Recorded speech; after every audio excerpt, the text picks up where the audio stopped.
বছর দুয়েক আগে আমাদের বাড়ির নিচতলার বারান্দায় একটা মা বেড়াল আশ্রয় নিয়েছিল। কিছুদিন পর 4-4টে বেড়াল ছানা হয়। ভীষণ সুন্দর, ছোট্ট পুতুল পুতুল দেখতে, তুলোর মতন নরম তাদের গা।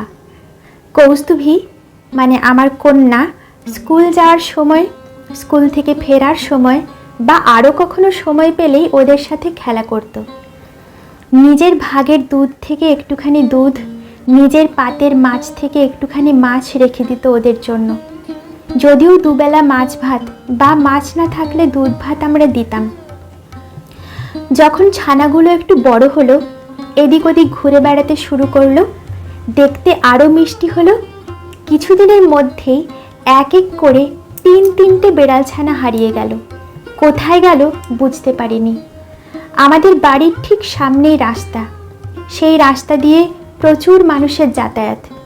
হয়তো কেউ পুষবে বলে নিয়ে গেছে, জানি না। তারপর একদিন মা বেড়ালটাও আর এলো না।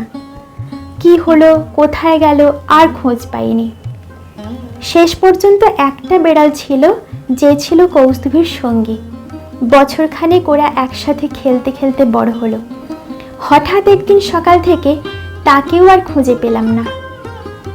তারপর থেকে মাম্মাম যেখানেই যায় আর ঠিক ওই রকম রঙের বেড়াল দেখে, তাকেই ভাবে ওই তো আমার প্রিয় বেড়ালটা, কিন্তু সে আর হয় না।